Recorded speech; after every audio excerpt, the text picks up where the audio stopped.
하나님 감사합니다. 오늘도 우리가 말씀 앞에 섭니다. 말씀으로 우리를 찾아와 주신 하나님, 이 시간 우리에게 말씀하여 주시고 하나님의 말씀을 통해서 회복하고 또 깨달음을 누리는 은혜의 시간이 되게 하여 주시옵소서. 감사드리며 예수님의 이름으로 기도합니다. 아멘.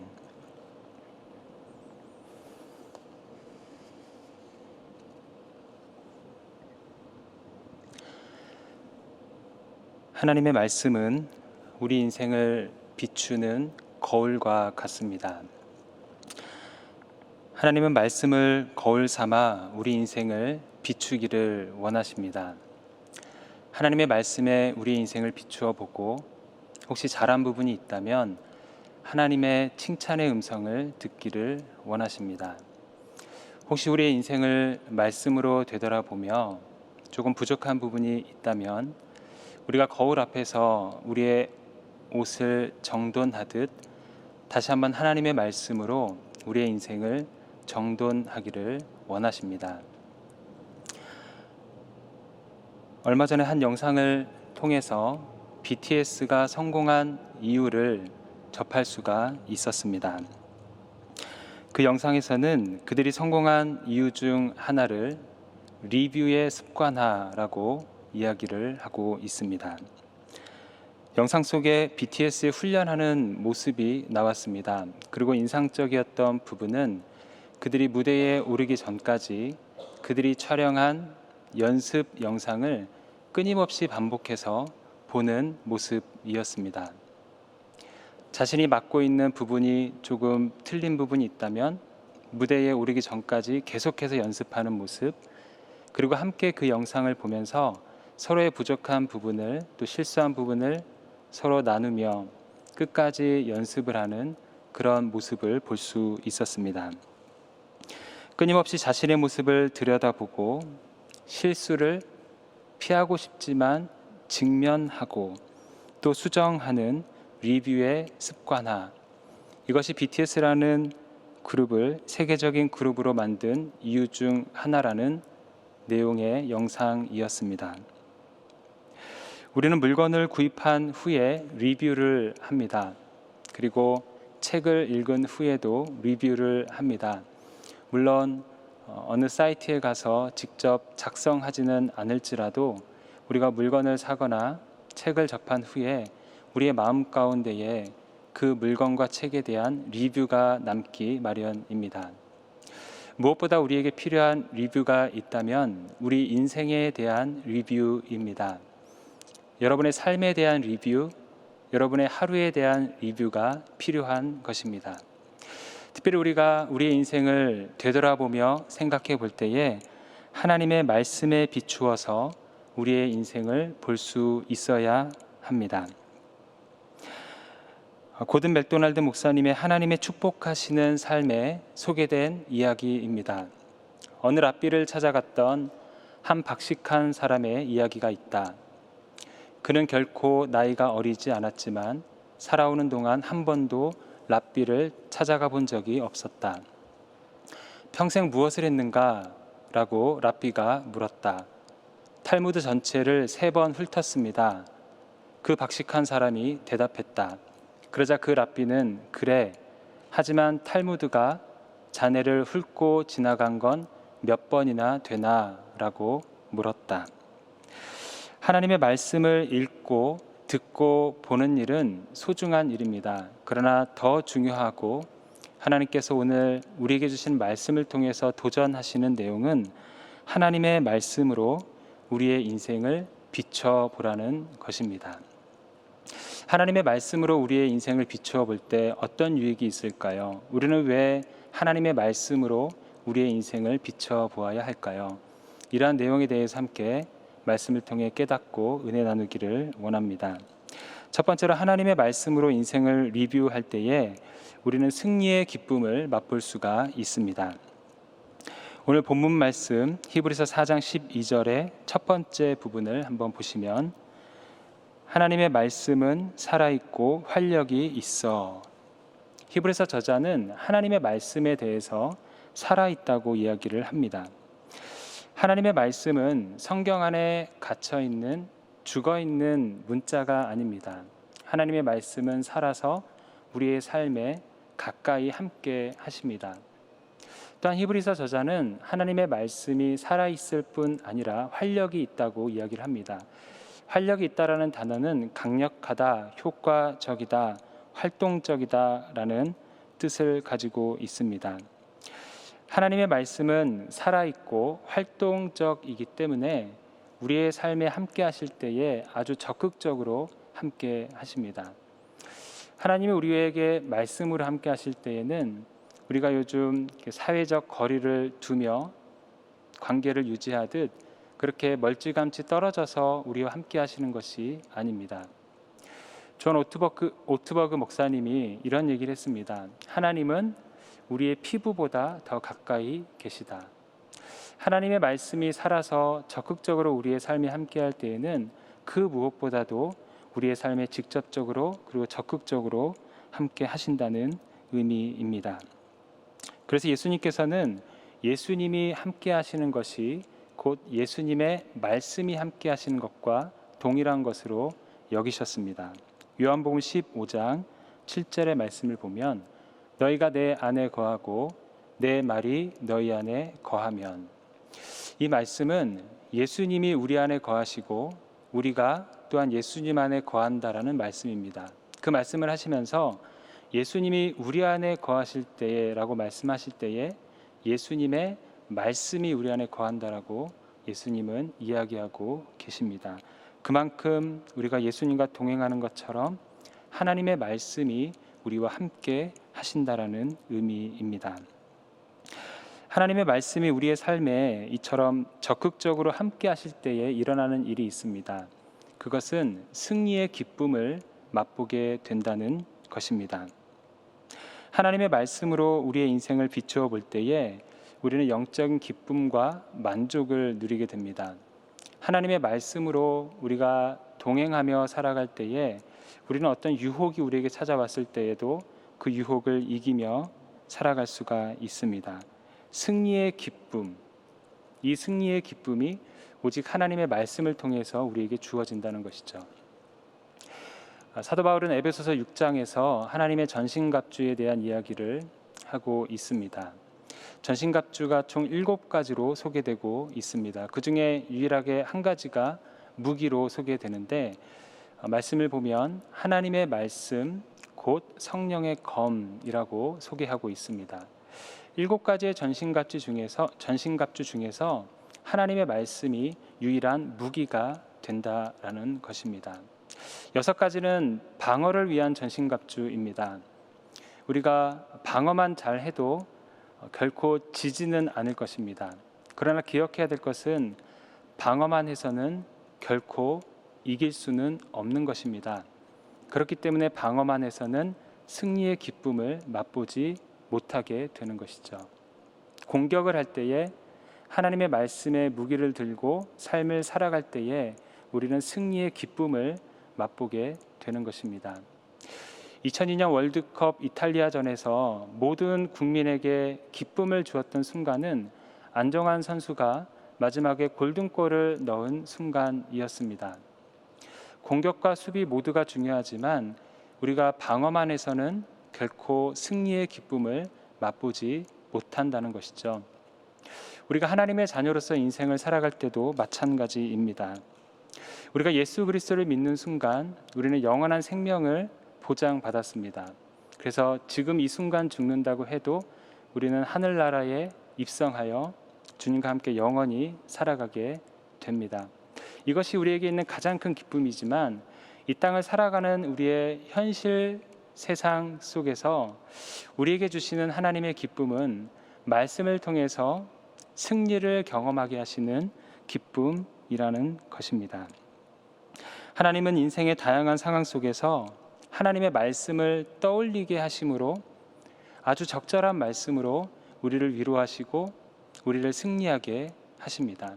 마치 예수님께서 사탄의 3가지 시험을 받으실 때에 각각 다른 시험의 내용에 맞게 말씀으로 적절하게 승리하며 승리의 기쁨을 누리신 것처럼 우리가 인생을 살아가는 중에 너무나 다양한 일들이 우리에게 찾아오지만 하나님께서는 그때그때마다 설교 말씀을 통해서, 묵상을 통해서, 또한 성경을 읽는 그 시간을 통해서 적절하게 우리로 하여금 지혜를 주시며 승리하는 인생을 살게 하신다는 것입니다. 특별히 말씀의 검을 휘두른다는 것은 하나님의 말씀에 대한 순종과 깊은 관련이 있습니다. 하나님의 말씀을 아는 것과 순종하는 삶에는 차이가 있습니다. 어떤 차이가 있을까요? 많은 차이 중에 하나는 기쁨의 차이가 있는 겁니다. 하나님의 말씀을 알 때의 기쁨과 하나님의 말씀에 순종할 때의 기쁨이 다른 겁니다. 하나님께서 여호수아를 통해서 가나안 땅을 점령하기를 원하셨습니다. 여호수아는 하나님의 말씀을 통해서 하나님의 뜻이 무엇인지를 알았습니다. 가나안 땅을 점령하는 것, 그리고 그 일에 자신이 쓰임 받았다는 것을 알게 됐습니다. 아마도 쓰임 받음에 대한 기쁨이 여호수아에게 있었을 것입니다. 그러나 그 기쁨의 완성은 언제 되느냐? 하나님의 말씀을 듣고 두렵지만 두려워하지 말라는 하나님의 말씀에 순종하며 가나안 땅에 한 걸음 한 걸음 내디디며 그 땅을 점령해 나갈 때에, 말씀에 순종하며 발걸음을 옮겨 나갈 때에 기쁨의 완성, 하나님께서 말씀을 통해 주시고자 하는 그 기쁨을 경험하게 되는 것입니다. 하나님의 말씀을 아는 것이 말씀의 검을 손에 쥐고 있는 정도라면 하나님의 말씀을 순종한다는 것은 하나님의 말씀을 적극적으로 휘두르며 공격하는 것과 같은 것입니다. 우리가 하나님의 말씀을 순종할 때에, 그래서 우리의 몸을 한 걸음 말씀의 순종의 자리로 옮겨 나갈 때에 하나님 주시는 기쁨을 누리게 되는 것입니다. 사도 요한은 청년의 때에 유혹이 많은 것을 알고 있었던 것 같습니다. 사도 요한이라는 인물이 청년의 시기를 잘 이해하고 있는 사람 같습니다. 그의 서신에서 청년들에게 말합니다.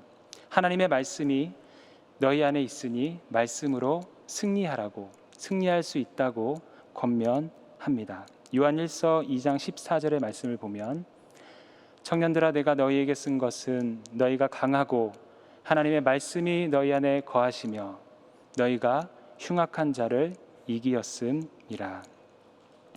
사랑하는 여러분, 하나님의 말씀은 살아있고 활력이 있습니다. 그래서 적극적으로 저와 여러분의 삶에 함께 하십니다. 우리가 어디에 있든지 어떤 상황에 처해 있든지 하나님의 말씀이 우리와 함께 하시며 우리에게 승리를 맛보게 해 주십니다.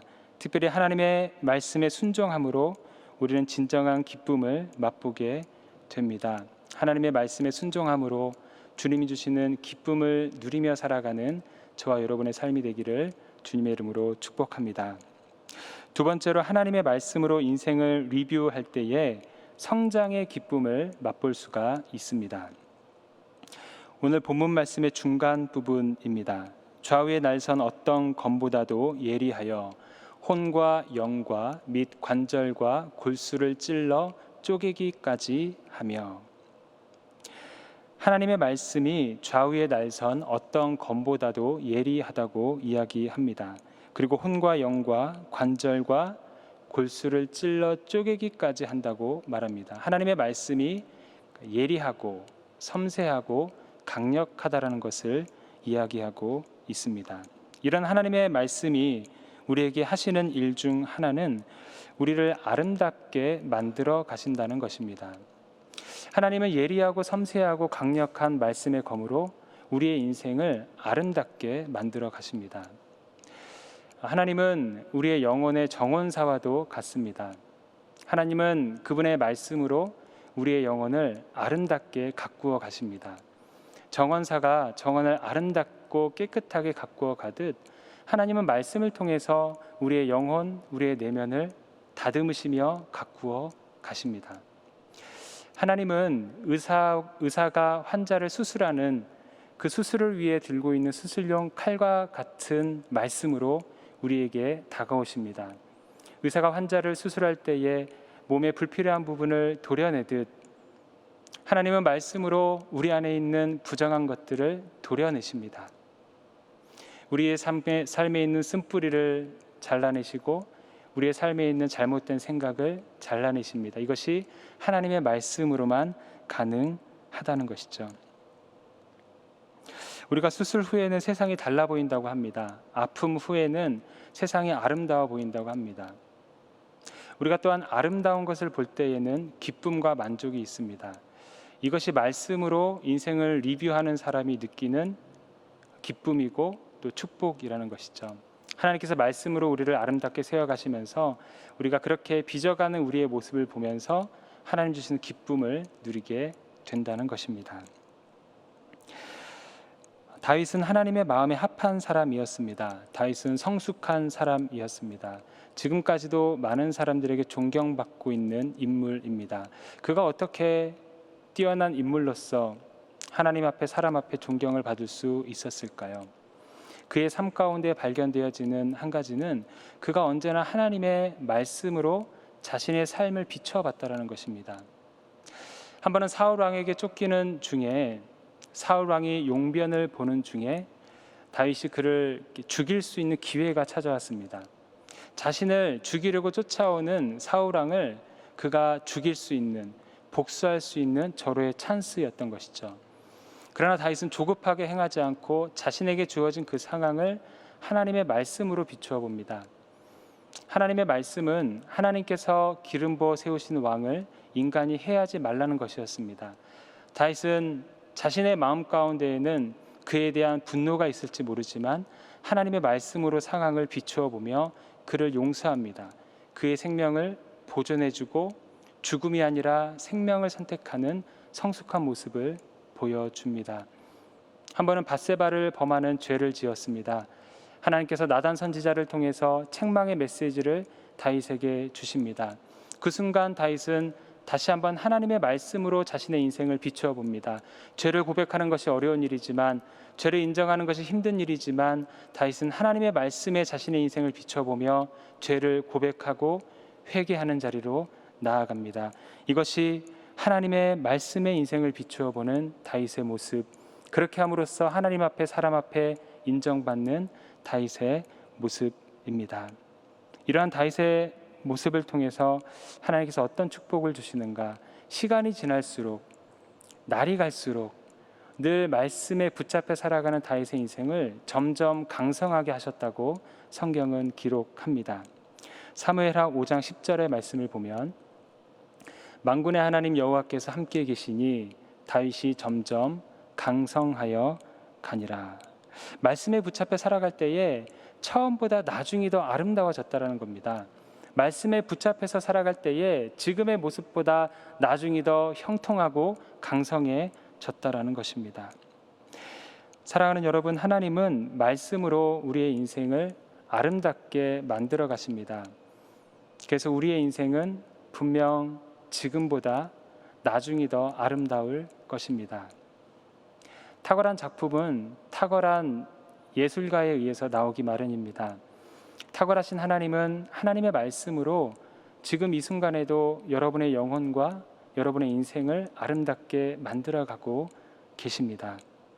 성경은 이처럼 말씀 앞에 살아갈 때에 하나님 주시는 성장의 기쁨을 맛볼 수 있다고 말씀하고 있습니다.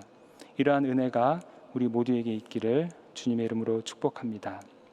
세 번째로, 하나님의 말씀으로 인생을 리뷰할 때에 우리는 인생을 바로 보게 됩니다. 오늘 본문 마지막 부분에 보면 성경은 이렇게 말합니다. 또 마음의 생각과 뜻을 판단하나니. 하나님의 말씀이 우리의 마음의 생각과 뜻을 판단한다고 이야기합니다. 이 말은 곧 우리의 깊은 내면까지 하나님의 말씀이 들여다보신다는 의미입니다.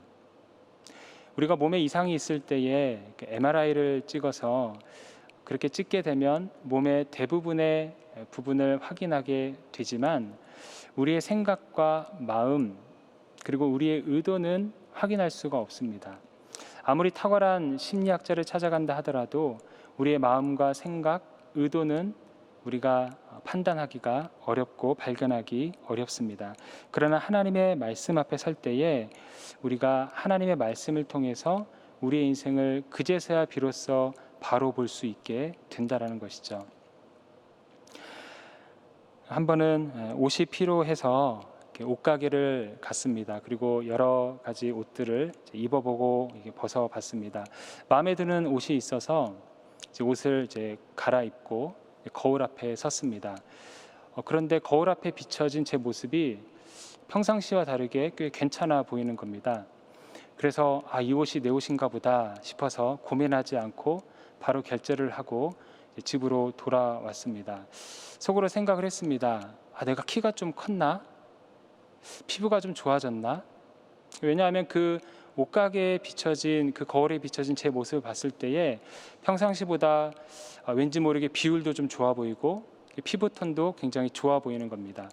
그래서 차에서 집으로 돌아오는 내내 그 생각을 한 겁니다. 좀 괜찮아졌나 보다, 조금 뭔가 달라졌나 보다, 이런 생각을 하고 집으로 돌아왔습니다. 그리고 집에 와서 다시 한번 그 옷을 입어보고 집에 있는 거울 앞에 섰을 때에 충격이었습니다. 단 2시간 만에 제 모습이 원래대로 돌아왔습니다. 알고 봤더니 옷가게에 있는 거울은 키도 커 보이게 하고 날씬하게 하고 또 비율도 좋게 하고 또 조명이 있어서 피부를 좋게 보이게 하는, 그렇게 설치를 해놨다라는 그런 이야기를 들었습니다. 착각을 한 것이죠. 한 2시간 동안 내가 괜찮아진 줄 알고. 왜냐하면 거울에 비춰진 나의 모습을 보았기 때문에, 왜곡된 거울로 나의 모습을 보았기 때문에 착각하는 시간을 보내게 된 것입니다. 우리가 하나님의 말씀에 비추어 인생을 바라보아야 되는 이유는, 그래야 비로소 우리가 우리의 인생을 바로 볼 수 있기 때문입니다.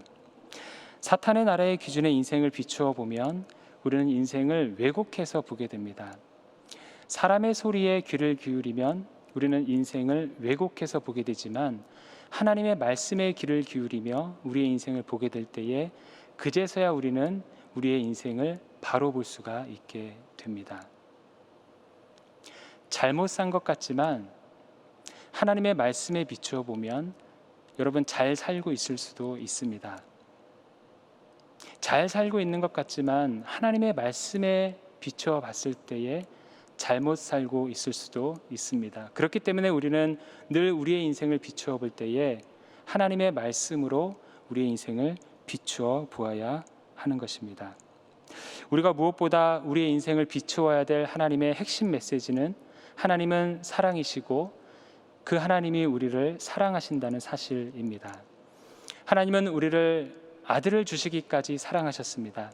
아들을 내어주시기까지, 십자가에 달려 죽게 하시기까지 그만큼 우리를 사랑하셨습니다. 그 하나님의 사랑에 우리의 인생을 비추어 봐야 됩니다. 우리는 하나님의 사랑을 받는 존재입니다.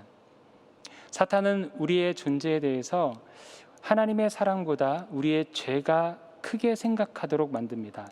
하나님의 사랑보다 우리의 실수가 더 크게 생각하도록 만듭니다. 그러나 하나님의 사랑이 우리의 실수보다 크시고 하나님의 사랑이 우리의 죄보다 크시다는 것이 하나님이 말씀을 통해서 우리에게 주시는 복음의 메시지입니다. 하나님은 분명 말씀하십니다. 로마서 8장 35절의 말씀을 보면, 누가 우리를 그리스도의 사랑에서 끊으리요? 환난이나 곤고나 박해나 기근이나 적신이나 위험이나 칼이랴. 그 무엇도 하나님의 사랑에서 우리를 끊을 수 없다라고 말씀하십니다. 하나님의 사랑으로 우리의 인생을 이렇게 리뷰할 때에 하나님 주시는 축복이 한 가지 있습니다. 그것은 그 말씀을 통해서, 그 사랑을 통해서 우리는 언제든 다시 출발할 수 있다는 것입니다. 언제든 새 출발을 할 수 있다는 것입니다. 하나님은 하나님의 사랑을 통해서 하나님의 사람들에게 늘 기회를 주십니다. 넘어져 있는 사람들에게 힘을 주시며 다시 한번 새 출발하도록 도우시는 분이십니다. 엘리야가 영적 침체기에 빠져 있었습니다.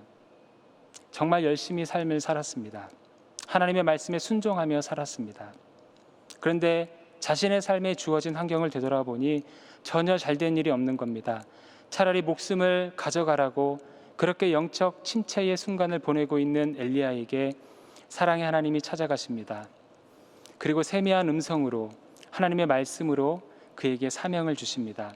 그 음성을 듣고, 그 말씀을 듣고 엘리야는 다시 한번 일어서서 새 출발을 하게 됩니다. 가늠한 여인이 수많은 사람들과 예수님 앞에 섰습니다. 죄책감과 수치스러움을 가지고 그들 앞에 서 있습니다. 예수님은 사람들을 다 돌려보내신 후에 말씀하십니다.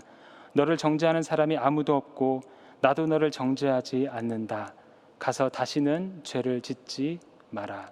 죄를 지었지만, 실수를 했지만 하나님의 사랑이 그 실수와 죄보다 크십니다. 그래서 새 출발하는 은혜를 허락해 주셨습니다.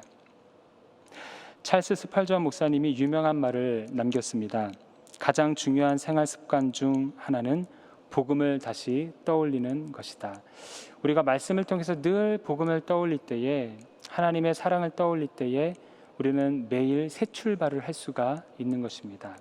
하나님의 말씀으로 인생을 리뷰할 때에 우리는 언제나 리스타트 할 수가 있는 것입니다. 이것이 하나님이 이 땅을 살아가는 우리에게 주시는, 말씀을 통해 주시는 축복된 삶입니다. 관계훈련이라는 책에서 존 오트버그 목사님이 하나님의 은혜를 이야기하면서 하나님의 은혜는 다시 시작하게 하시는 은혜라고 이야기를 합니다. 책의 내용을 잠깐 보시면, 약속을 어겼다면 다시 시작하면 된다. 어떻게 그럴 수 있을까? 은혜의 덕분이다. 하나님이 약속을 지키시는 분이기 때문이다. 그분이 아들을 십자가에서 죽게 만들면서까지 약속을 지키시는 분이기 때문이다. 우리는 늘 넘어지지만 그분으로 인해 언제나 다시 시작할 수 있다. 사랑하는 여러분, 하나님의 말씀은 모든 것을 바르게 보게 하는 깨끗한 거울과도 같습니다. 우리의 인생을 하나님의 말씀 앞에 비춰보기를 하나님은 원하십니다. 우리를 사랑하시는 하나님의 사랑에 우리의 인생을 이 시간 비춰보기를 하나님은 원하십니다. 하나님은 우리가 다시 시작할 수 있도록 우리에게 기회를 주시고, 우리에게 힘을 주시고, 우리를 용서하시는 하나님이십니다. 그 사랑으로 힘을 얻어 우리 모두 하나님 주시는 인생을 아름답게 살아가는 저와 여러분의 삶이 되기를 주님의 이름으로 축복합니다. 말씀을 정리하도록 하겠습니다. 여러분, 복음으로 인생을 리뷰하는 삶을 살기를 축복합니다. 프란체스코 수도회의 성 클라라라는 분이 있습니다. 그녀는 수녀들과 함께 공동생활을 하며 영적인 진보를 추구했던 인물입니다. 그녀가 수녀원에 있는 자매들에게 종종 이렇게 말을 했습니다. 너 자신을 거울 앞에 세우라. 주님의 빛이 너를 비추게 하라. 날마다 완전한 사랑의 거울을 들여다보라. 오늘 하나님은 말씀을 통해 하나님의 말씀의 거울 앞으로 저와 여러분을 다시 한번 초대하고 계십니다. 하나님은 말씀 앞에 우리 인생을 비추며 살기를 원하십니다. 하나님은 말씀 앞에 선 사람들에게 승리의 기쁨을 주시고 성장의 기쁨, 변화의 기쁨을 주십니다. 그리고 언제나 하나님의 사랑의 힘을 입어 새롭게 출발할 수 있는 기회를 주십니다. 우리가 매일 아침 그리고 수시로 거울 앞에 서듯 우리 모두 수시로 매일 하나님의 말씀 앞에 서며 말씀의 유익을 누리는 우리 모두의 삶이 되기를 주님의 이름으로 축원합니다. 하나님 감사합니다. 오늘도 말씀을 통해서 하나님의 말씀의 능력과 하나님의 말씀의 축복된 삶을 우리에게 가르쳐 주심에 감사를 드립니다. 이 말씀을 통해서 우리 안에 은혜가 흘러 넘치게 하시고 특별히 복음을 통해서 늘 우리의 인생을 비추어 보며 넘어져 있는 것이 아니라 실망하는 것이 아니라 언제나 하나님의 그 은혜로 말미암아 새 출발하며 하나님이 허락하신 인생을 아름답게 가꾸어 나가는 우리의 삶이 될 수 있도록 축복하여 주시옵소서. 감사를 드리며 살아계신 예수님의 이름으로 기도드립니다. 아멘.